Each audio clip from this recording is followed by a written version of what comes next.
where you can't see my slides or anything like that, do let me know. Before I put my slides up, just a brief personal note. So I actually grew up in Seattle. In fact, both my wife and I are from the Seattle area. When we first came to Utah to go to school, I said, oh man, it is a desert. I do not want to live here. But I've grown to love it. And I actually now much prefer living in Utah than any other place I've lived before. This is a great place to be. And I hope that the students who are from elsewhere just enjoy their time, visit the parks, visit the outdoors, and just, you know, grow to love Utah a little bit like I did. Okay, I'm going to share my slides now. And do somebody let me know if there's any issue. What I'm going to do is, let's see here, just move my windows around. I have the chat window up. I keep an eye on that while I'm presenting. And if I see a quick question I can answer during the thread of the talk, I'll always do that. So please feel free to just post your stream of consciousness questions as you have them during chat, and I'll be able to address many of those while we're going. So they may actually be coming in off the Q&A. Oh, okay. Window. Okay. Well, we'll see. If I see something come in on the chat, I'll answer it. If not, we'll do it at Q&A. Yeah, you might be able to pull up the Q&A. Let's see. Right now I've got an all panelist attendees. If one of the attendees wanted to post something just to see if I could see it, that'd be fine. If not, we'll just go for it. Okay. This title slide really just acknowledges a long list of collaborators that I've worked with over the years, many at my own university, some at universities in Europe, Australia, Canada, around the world. So really what I'm showing is not just my own work, but a collective contribution by many students and colleagues that I've worked with over the years. And also I'm acknowledging some of the funding bodies that have supported my work. I'm very grateful to the National Science Foundation and some other organizations for supporting us. Okay, now here's my secret mission. I'm really here not just to tell you about my research, but also to give you just a little bit of familiarity with BYU and our graduate program. So just one quick slide on that. If there are master's students looking for a PhD elsewhere, please consider us. If there's any undergraduates in attendance, we welcome applicants from anywhere. Here's some of the things we do.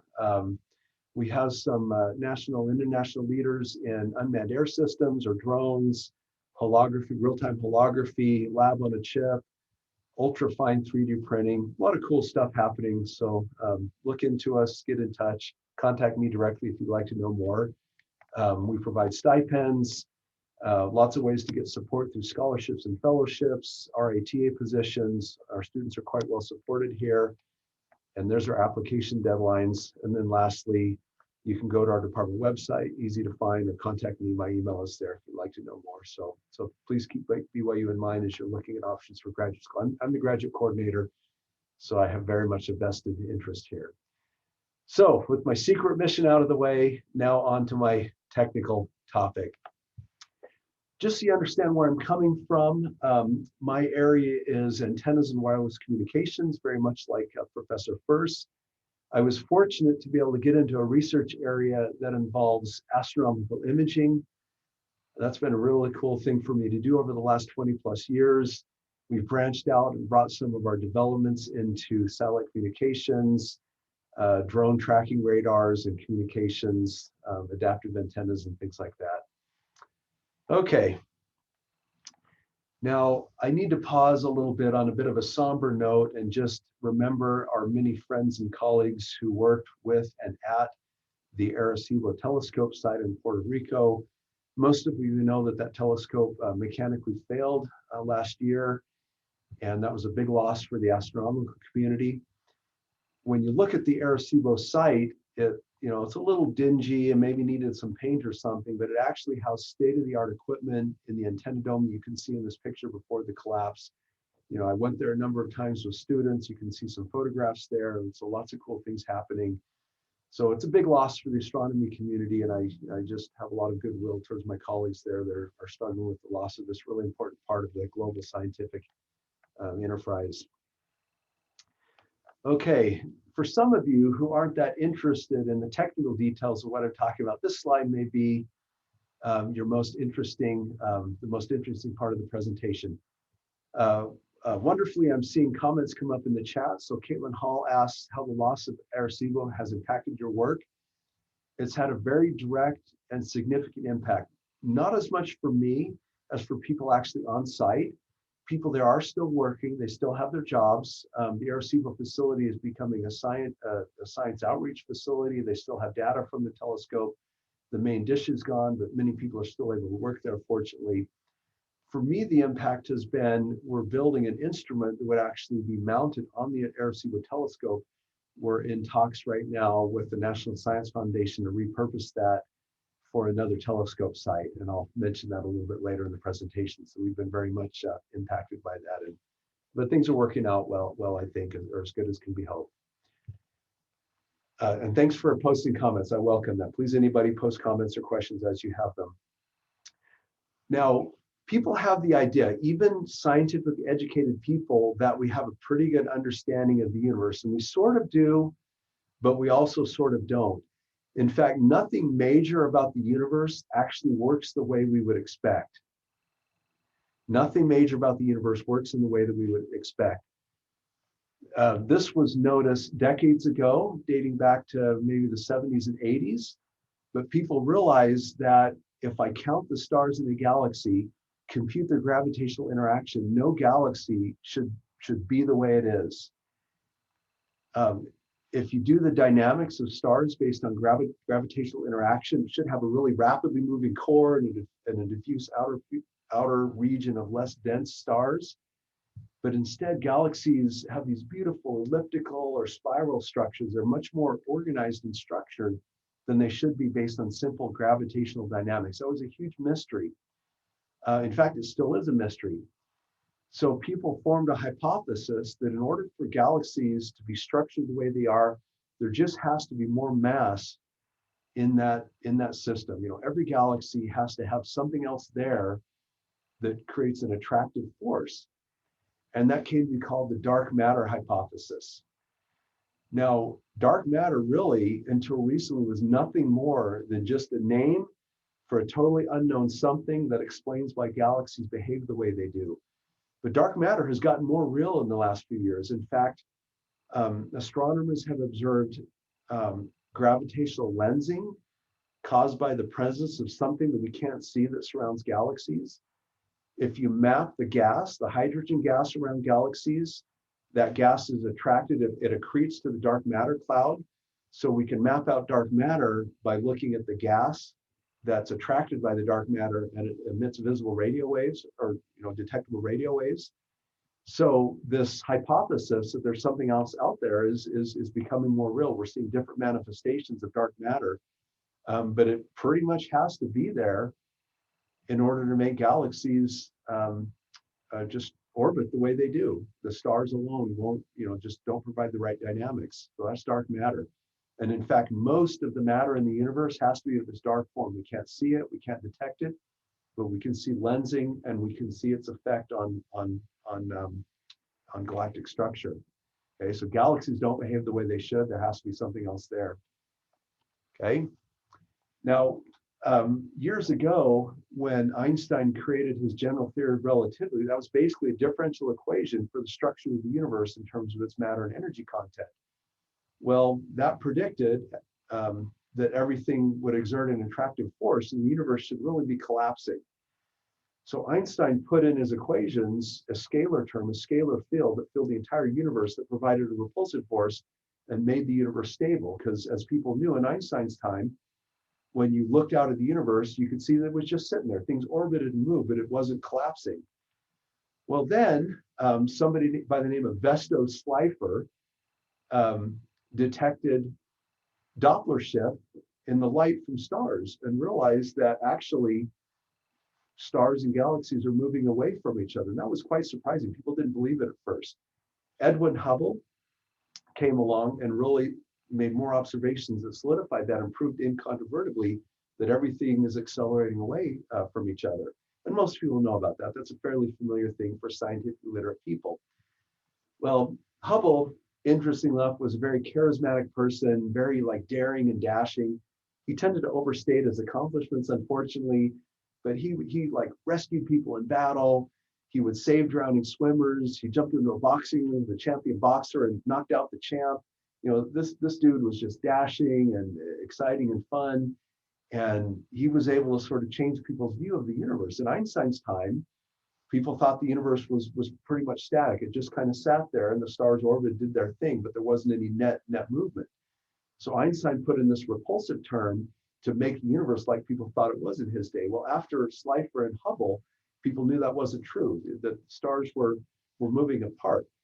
And that was really surprising and shocking, but really not that mysterious once the Big Bang hypothesis was fleshed out. People sort of extrapolated back in time and realized that if the universe was once a geometrical point and everything was expanding, we would just naturally expect things to be flying apart. Well, that's not the real mystery. That was challenging and shocking for people, decades ago. The real mystery is that more recently, people have found that the universe is doing the one thing we would not expect. Due to gravitational force, you might expect everything to be collapsing in and coming together because of the attractive force that all matter exerts on other matter.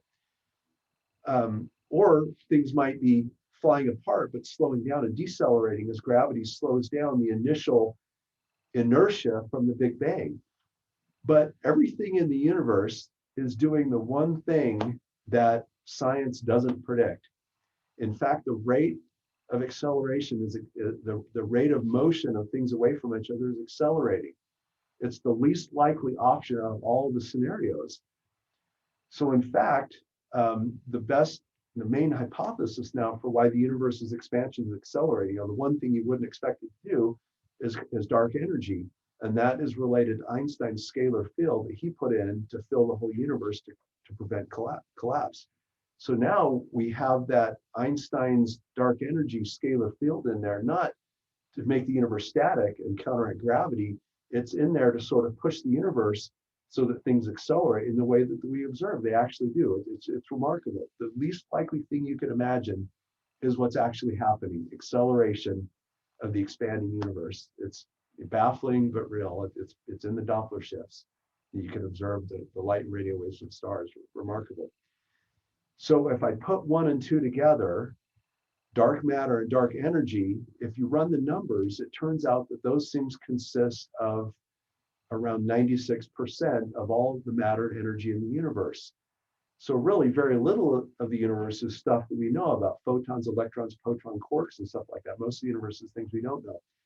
Now, anybody that follows science news is aware of dark matter, dark energy. People know about that. What people don't know is why these things are thought to exist. And to answer these two mysteries, these two very strange and shocking observations, the first is dark matter, the second is dark energy.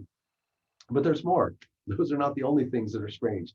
Everything major about the universe is different than it should be by simple reasoning. Why are there large-scale structures? It's remarkable. If you look out at the universe, the galaxies are arranged into sort of filaments and sheets with big cosmic voids in between them. The biggest known structures, millions, billions of light years across, are sort of collections of galaxies. The galaxies are kind of on thin sheets, empty or voids in between. There's no possible way that the standard Big Bang theory explains that.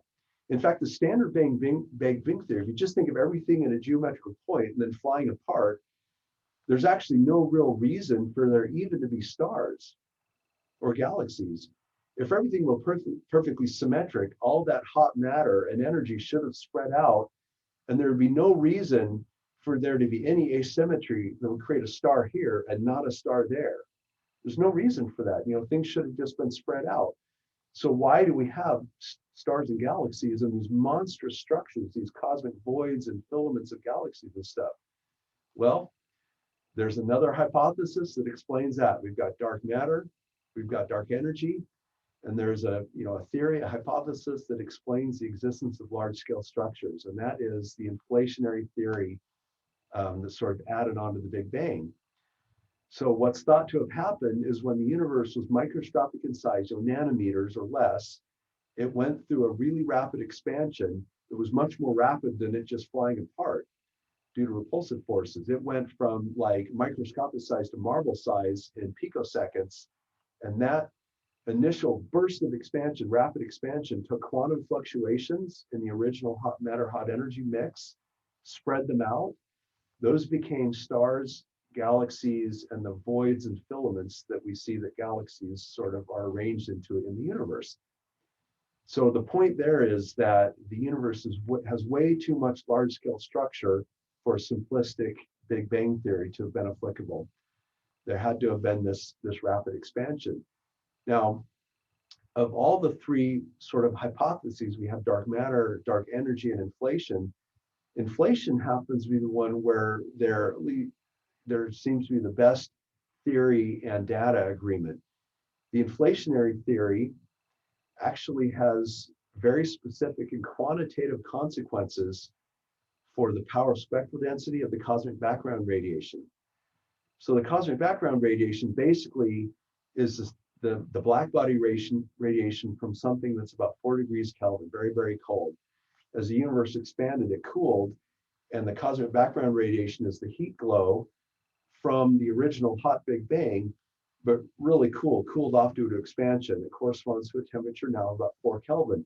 But there are little ripples in that black body distribution that are different from Planck's law and the Rayleigh-Jeans laws from physics. And those little ripples have an uncanny match to what the inflationary theory predicts. So it's fairly well substantiated. There must have been a rapid inflation that took quantum fluctuations, blew them up, and that became the large structures we see in the universe today. If that hadn't happened, the universe would be totally different. There's more. Okay, there's another aspect of the universe kind of related to point 3, and that is the universe is much more ordered than we might expect. There's a lot more order in the universe. Why is that? Well, that's a mystery. All that people can say, cosmologists can say, is apparently out of all the possible ways for the universe to form in the initial Big Bang, it happened to take a state with much lower entropy than all of the possibilities that exist for that initial matter-energy distribution at the time of the Big Bang. The universe is much more orderly. Furthermore, even if the universe started out in a low entropy state, a very organized state, as it expanded, based on the laws of thermodynamics, the disorder has to increase. A closed system, like the universe as a whole, it can't become more ordered. It can only become more disordered. We see local violations of that all the time. The Earth, we're getting more ordered every day. We build cities, we structure things, we organize things. Life is very ordered. As population goes up, that's an ordering. Entropy is going down. Where the Earth, or what's on the Earth's surface, is becoming more ordered. So where is that coming from?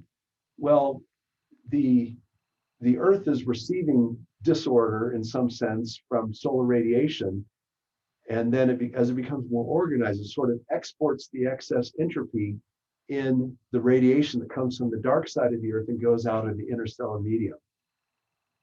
Okay, what is the relationship between the type of space imaging we do in the development of these theories? Sure, inflationary theory comes with certain observations. Yeah. So my main topic for today is instrumentation for radio astronomy, picking up radio waves from space. Radio observations of the cosmic background radiation, that's how that addresses point 3. We look at the cosmic background radiation, look at that signal intensity as a function of radio frequency, and that's what we've used to sort of validate the inflation theory of the Big Bang. The accelerating expansion, that's optical astronomy as well as radio astronomy. We measure the line emissions, the elemental line emissions from hydrogen, hydroxyl, carbon, and other things in stars and stuff, and look at the redshift. So that's radio and optical mainly. And the stars and galaxies is more traditional optical astronomy. So I'm not sure, Caitlin, if that really helps the question, but this is all of these points, the science we know about them is basically for radio or visible, and in some cases UV and X-ray astronomy. And the instrumentation used for that is really the main topic I'll get to in a couple of slides. Okay, so the Earth is becoming more organized because we're exporting entropy or exporting disorder into the interstellar medium. So out around the solar system, that's getting more disordered, and that allows the Earth to become more organized. So the universe as a whole, at least if the laws of thermodynamics apply in the way they're thought to, has to be getting more disorderly. But when we look out, we see vast amounts of order. The universe is very low entropy. Part of that came from the initial state at the time of the Big Bang, apparently. But even with that, the universe should still be way less organized. So galaxies are very orderly structures. Solar systems, even stars are kind of ordered. Where has all the disorder gone? This is quite fascinating.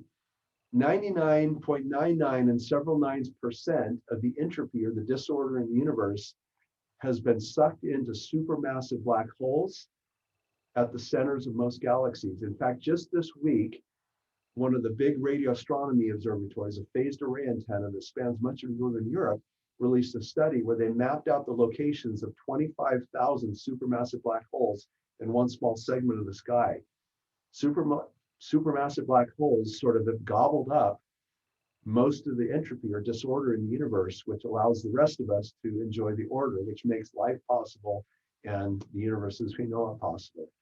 To me, that's very fascinating. How do we detect those black holes and understand them? Radio astronomy. So these mysteries and the science that people have come up with to answer them are really kind of the why of my research. I'm trying to build instruments that allow us to image these things and answer these questions. Okay, so here's a little primer on radio astronomy. The list is some of the things that have been discovered through radio astronomy. The pictures, the red picture and that white dot, that is a radio image of the center of our galaxy, the Milky Way, and the white dot is a supermassive black hole with an accretion disk of hot matter that's being spiraled in and sucked up by that black hole. The upper right image is a so-called Einstein ring. That is a really bright object with a really heavy object in front of it relative to the Earth's observation point, and the light from the bright object is sort of bent, so it comes to us as a cone, and it creates a ring. So there's not something ring-shaped out there. That ring is produced by gravitational bending of light, and that's one of the validations of Einstein's theory of general relativity. The bottom picture is a supernova remnant, a really dense object like a black hole or neutron star that's rapidly spinning. When matter is sucked into it, it gets sucked into a vortex. Some of it goes into the black hole, but a lot of it is ejected out the poles of the rotation. So not all the mass goes in. Some of it goes in, but gets accelerated outward just because of the dynamics of that vortex. It shoots out the two thin lines and then runs into gases, really thin, low density gases in the interstellar medium, and that creates turbulence. So this is turbulence on a light year, cosmic scale. And you can see that very nicely in this radio image that was produced by the Very Large Array in New Mexico, where part of the movie Contact was filmed. Okay, now I'm going to my angle on this, and that's the technology. In a very simplistic point of view, we've gone from really large dishes to arrays of medium-sized dishes. And then moving to the right, there's something called a cluster feed, which is kind of like a camera with 11 pixels and 13 pixels. The multiple pixels is more efficient than a single pixel. Most dish antennas are so-called single pixel. If you want to create a picture, you have to physically raster the dish around. The horn clusters, sort of in the middle right, are multi-pixel, but those pixels are spread out on the sky. We still have to move the telescope around to fill in the gaps and create a contiguous image. What I'm trying to do in my research is create a true radio camera. We have a phased array that synthesizes multiple overlapping beams, and we can more rapidly create images and do more science with these really expensive astronomical facilities. Now, this is not a truly historical progression. In the bottom left is an image of the Chinese 500-meter spherical aperture telescope, or FAST. I went there a couple of years ago when it was just finished. That thing is monstrous. It's 1 kilometer across, 1,000 meters. It fills a valley geological formation in southern China. It's really amazing, a tour de force of engineering. The telescope surface is spherical, but it deforms itself mechanically in real time with a cable system to create a paraboloid that's oriented the way the telescope wants to observe. So really impressive. But my side of the research is on the far right. We're building phased array antennas.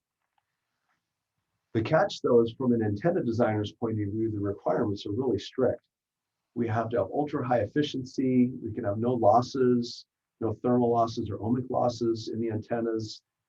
Aperture efficiencies need to be really high. We need wide bandwidth. Everything that's hard to do in antenna design, we have in trying to make phased arrays for astronomy.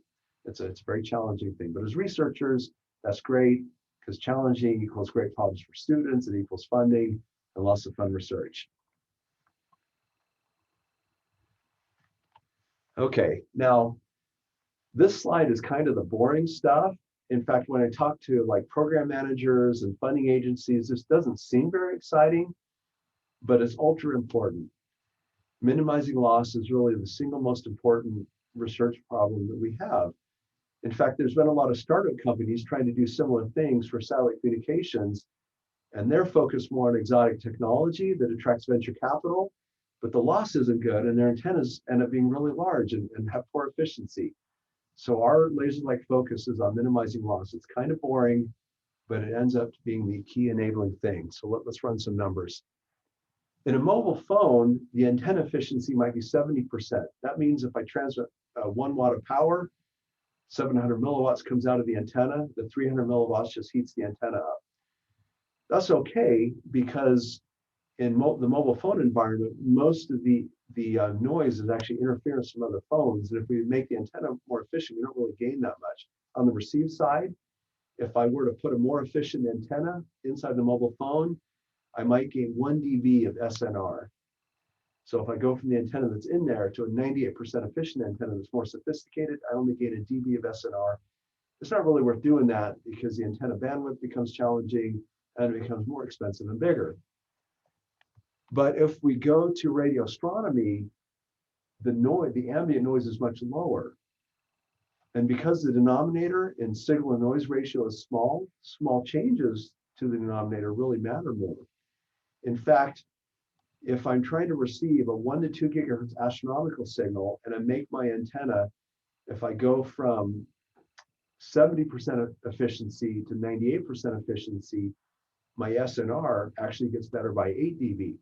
So in a nutshell, if I have a more efficient antenna, I can gain 8 dB of SNR. That 8 dB is huge. That's vastly important. It costs tens of millions of dollars to make the antenna bigger to sort of recapture that 8 dB of signal in other ways. So this is huge. 8 dB is monstrous. That's worth tens of millions of dollars or more. Okay. One reason physically why efficiency is so important is it appears in the denominator of SNR and in the numerator. If I have a low efficiency antenna, I get less signal, but I also receive more noise. So loss is really the key factor here. Our competition has a long technological heritage. A highly engineered, state-of-the-art traditional horn antenna, it's huge, it's big, it's expensive, many millions of dollars, really highly engineered, liquid helium cooled, cryogenic and all of that, very expensive. And we're trying to compete with that with a phased array antenna. That's really challenging. Okay, so now on to some more theoretical questions. One of the things we had to address is it really wasn't that easy even just to measure or characterize the radiation loss of our phased array antennas. Gain, as antenna people know, includes the effects of loss in it. And it's not obvious at all how to calculate or measure the gain of a complex phased array antenna because we don't really have a beam output until after digital. The antenna doesn't truly exist until we've done some sampling and have bits and combine those bits in a digital system. So the antenna really encompasses antennas, analog, electronics, and digital inside its system. It's not easy even to know what the antenna gain of that system is or to characterize its radiation loss. Well, here's how we do that in microwave systems. If I want to know how lossy something is, or how noisy it is, I have a noise source hot and a noise source cold. That's something I can change the temperature or its noisiness to 2 values, high noise and low noise. I put that into the device and I look at the output on a spectrum analyzer. If my device is really noisy, then the noise from the device sort of swamps the input noise and I don't see much of a change. If my device is really good, then the main change of the output is dictated by the change of noise at the input, and I get a large ratio or Y factor, and we can learn a lot about the noise properties of a device by just switching the noise back and forth at the input. So what we need to do is make that work for antennas. And this was done years ago by BYU students. We built a ground shield. We put our phased array in the middle of the ground shield. We use the sky as our cold noise source, and then microwave absorber as our hot noise source. And you can actually use the light vector method in a spatial way for antennas. And this method is now, facilities like this, more sophisticated facilities now exist at many labs around the world. Other groups have done this, and it's now embedded in the IEEE standard for antenna test and measurement. This is how you measure the gain and the radiation loss of a phased array antenna. Okay, so now a little bit more on the theory side, the signal processing side. How do we model antenna arrays? There's something called the array factor, which is textbook. That's classical, and that works really well for hundreds of applications, but it neglects the interactions between antenna elements, what we call mutual coupling. There's also an infinite array approximation, which is also classical. That goes back almost to before I was born even. But even that neglects effects. It assumes the array is infinite. So what we have to use if we want a more exact model is numerical simulations, computational models plus post-processing. So that's how we do the modeling. And then we take that model and embed it in an optimization loop. We take our numerical model, we add the dish reflector in our astronomical system. We do network theory, the matrix theory of network circuit systems.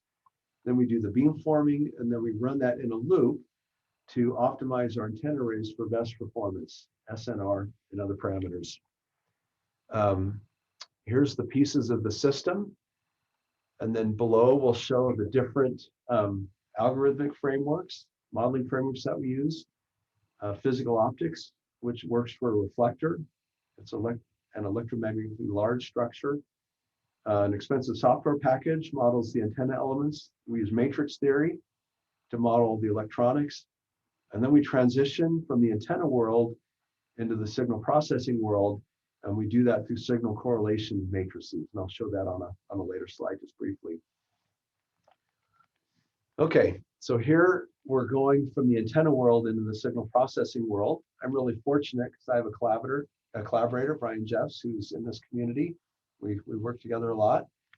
The array correlation matrix is we take the sampled voltages just coming out of our system before we're doing digital beamforming.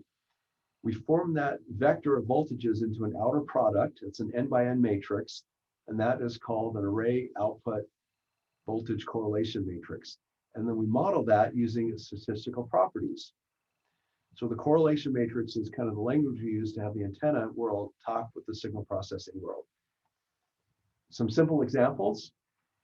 If the voltages coming out of my phased array, my multiple sensor array, are due to a single point source, I get a rank 1 correlation matrix. That relates the physics of the signal to matrix theory, rank 1. If I have noise, I get a full rank matrix that's roughly a scaled identity.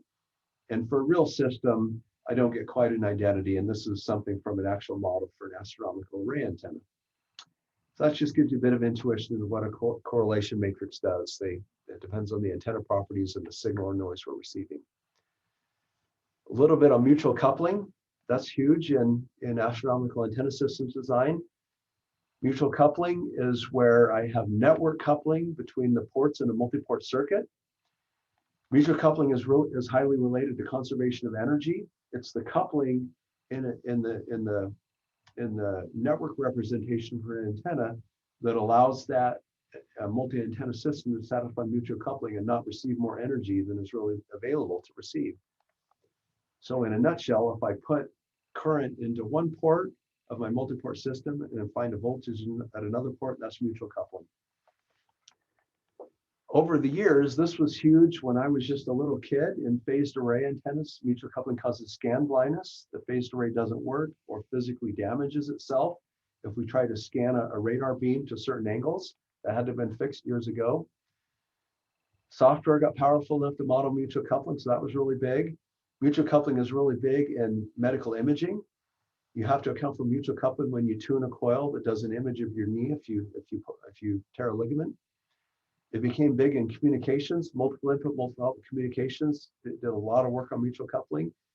Basically, if you lower the coupling, you get more good looks at the signal and you can create a higher communications bandwidth. And then my community came along and had a modern mutual coupling for high sensitivity receivers. The gist of mutual coupling in my world is that impedance matching becomes a dynamic problem. The impedances in a phased array system depend on the beamformer weights, which control the beamforming or which pixel we're forming in our imaging system. So that makes things really quite complicated, but also fun and interesting from a research point of view. And my last little section of more theoretical is beamforming DSP. The signal processing of 50 years ago was maximizing quadratic forms like signal to noise ratio, very simple to do using basic matrix manipulations. What signal processing people are doing now in the state of the art is way beyond this, so sophisticated that I can't understand it. I have to go talk to my colleague and collaborator to understand modern signal processing. But if I want to maximize SNR, there's a simple matrix prescription for doing that. And this is what's been done in signal processing since. Hundreds of different ways of modifying beams to place nulls on unwanted signals and interference and all sorts of things. Lastly, I have a few pictures of things that we and other groups have built. These are imaging phased arrays from around the world. We have Australia, Northern Europe, early work from my group, the Netherlands, the first phased array system built before my time, Canada. This is a system that we tested on the Arecibo Telescope before its collapse. Millimeter wave systems, that was a BYU UMass collaboration, and then a Canadian system that's in the planning stages. Here are some systems we built in the past. Well, the top one is one we were building for Arecibo. We're now repurposing that for a different big dish. Hopefully the National Science Foundation will approve that because we have a $6 million project that's riding on that. We have an operational system that's used by astronomers now in West Virginia. That's the focal L-band array for the Green Bank Telescope or FLAG. And then the millimeter wave system was pictured on the earlier slide. Here's how these systems work. They're mounted at the focus of the dish, and we form multiple pixels by digitally combining signals from the antennas. This is the signal processing block diagram. We have cryogenics, low noise amplifiers, optical fibers, FPGAs, analog to digital converters, a network switch, which solves the problem of really high throughput combining bits from multiple sensors, signal processing on GPUs, and then the output streams to a PC. So that's physically how these systems are realized. I'll skip this to save more time for Q&A, but this basically shows how the Alpaca system, which we were going to build for Arecibo, relates to science applications. Before I leave the slide, I will dwell on one of them. There's something called a radio burst. Every few minutes, there's a super powerful burst in the sky that no one sees and no one's aware of. That's a fast radio burst. It's different than a pulsar because a pulsar is regular. These are irregular. That's a hot topic in astronomy right now. They're hard to catch because they're just localized and random. But people are trying to figure out what these mysterious bursts are that are sort of popping in the sky every so often. This is the architecture from the previous slide, but something we have yet to build. This is what we're creating for a future system. And this is an outgrowth of our research. This is creating technologies for allowing 5G and all the active transmitting sources that are coming online to coexist with radio astronomy. You know, all the broadband signals we love to have on our phones and stuff are really harmful for astronomical signals. So we're trying to develop technology to sort of mitigate that. We've also built some systems based on these technologies for tracking drones. If you look outside and saw a bunch of taco copters and Amazon delivery drones and stuff like that flying by, we don't want those to fly up and hit people or airplanes. So we're building networkable radars to track that. We built some phased arrays for satellite TV and data. So the phased array can steer the beam and track the satellite as the antenna moves or the wind blows or whatever. Those have to be low cost, which is challenging. We have a book. This book came out 2 years ago summer, which sort of encapsulates all this research, and it's a textbook we use in classes. Here's my concluding slide.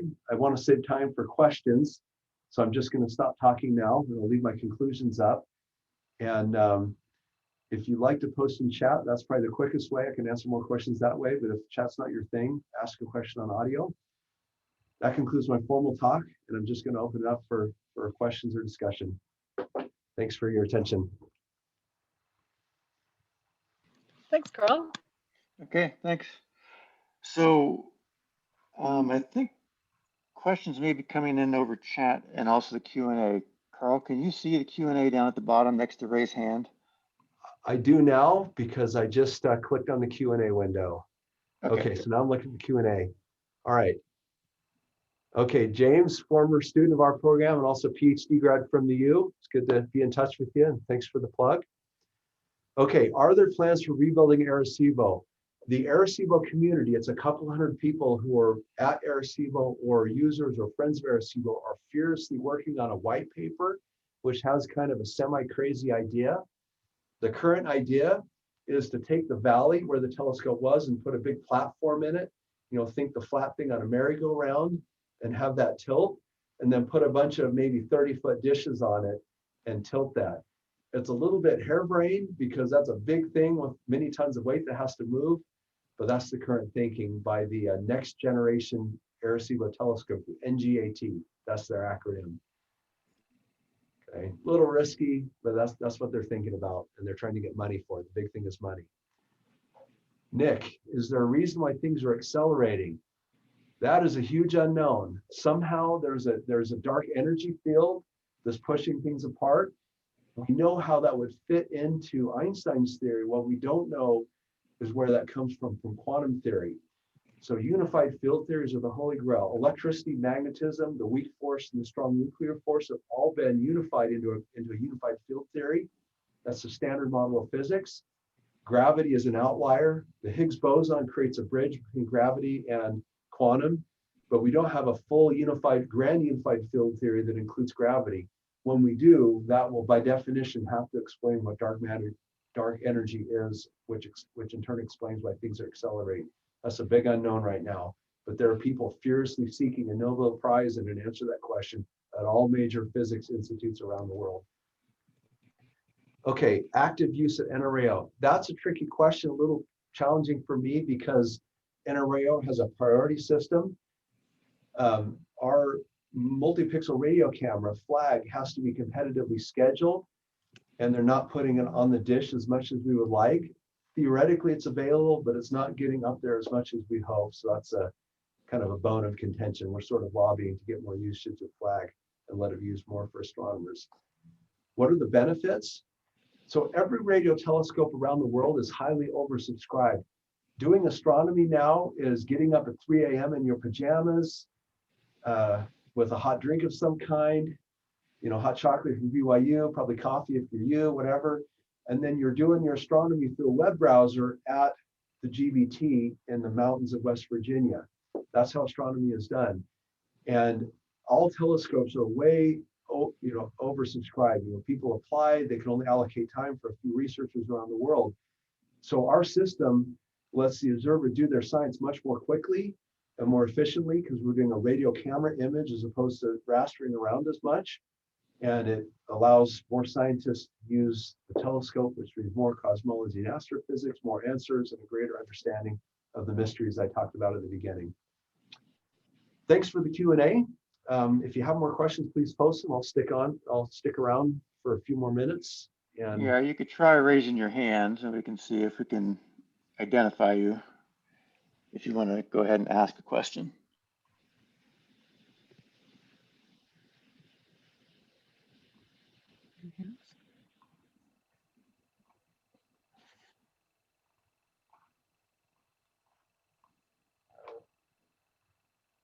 doing the wrong thing here. Okay. Okay. Let's see, I see a question just popped up. Okay, how has the recent gravity wave discovery affected the design approach of phased array feeds? I remember when I was young, somehow I got it. Somebody got me a subscription to Scientific American. Man, I love that magazine. I still have some of the issues on my bookshelf from when I was a kid. I would read Scientific American and just love that. Mathematical Games by Martin Gardner. You know, some of the older members of the group will remember that. It was wonderful. But I remember reading an article about something called laser interferometry for gravitational wave detection. That came out in Scientific American as, you know, from the early developers of the idea when I was young. You know, this is decades ago, probably pushing 40 years ago. It was just an idea then. In the intervening years, funding was, you know, the federal government gave funding for that. LIGO was built, basically lasers in tunnels with really fine timing measurements. So when the gravitational comes by in space-time ripples, you get a ripple in one path and less in the other. And that's how gravitational waves are detected. It took decades to go from the idea that Dr. Warnick read about in Scientific American as a kid to now we made it work. And that is absolutely Nobel Prize winning science. It's the biggest news in science, you know, since the Higgs boson, absolutely huge. That's done with lasers that detect the deformation of space-time. What happens though is when a gravitational wave is detected, that gravity wave goes at the speed of light. The other signals, radio and gamma rays and X-rays and visible light, they don't travel at the speed of light because they're going through the interstellar medium. On average, about every meter is a hydrogen atom. That tiny interaction with those photons slows down the speed of light a tiny bit, extremely tiny, but over millions to billions of light years, the time delay accumulates. The radio and the optical signals from these colliding neutron stars that create huge rips in the fabric of space-time, you detect the gravity waves with LIGO. The light waves and radio waves come more slowly. So when LIGO detectors detect a gravity wave, they immediately broadcast that over the network and say, dear world, all telescopes, everybody look in this direction because something big just happened. A cataclysmic, you know, billion solar mass cosmic collision happened between two orbiting neutron stars. They ripped into each other, or two orbiting black holes ripped into each other. We've just seen a gravity wave. Look in that direction and see what you see. Because of that, we now know that most of the gold in the universe probably was not formed in supernovas. Supernovas don't form enough gold.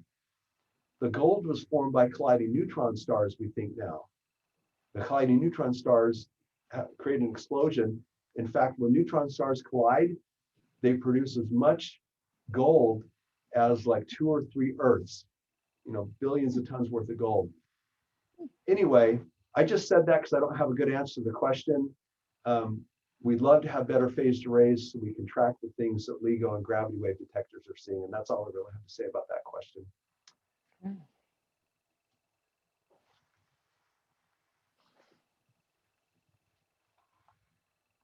I'll be here for another couple minutes, so I probably have time. Yeah, there's one more question about RFI mitigation in phased arrays, if that's still a hot topic. Please. Yeah, it's been a hot topic for 20 years. It was 20 years. That's actually how I got into this area, is RFI mitigation. And it's still a hot topic now. And we've done a lot of research. We know a lot more about RFI mitigation than we did 20 years ago. For one thing, in communications, if I have an interference signal next to my mobile phone signal, I just have to reject that interfere down to the noise floor so it doesn't obscure my signal. In astronomy, it's not like that. In astronomy, the signals of interest are 10 to 20 to 30 dB below the noise floor because they're coming from billions of light years away. So the SNRs are much less than 1, much less than 0 dB. So for RFI mitigation in this world, we have to mitigate the interference well below the noise floor. Well, we know how to do that now. The problem is we know that in theory, but there's a big gap between writing a paper about it and simulating or doing it in a controlled test environment experimentally and putting it in the pipeline for an actual observer. So the big hot topic right now is taking RFI mitigation algorithms and getting them in the pipeline for astronomers doing imaging. They don't like anything that might perturb their signal because their signals are so faint and hard to detect. They're leery. It's a hot topic, but it's transition to practice.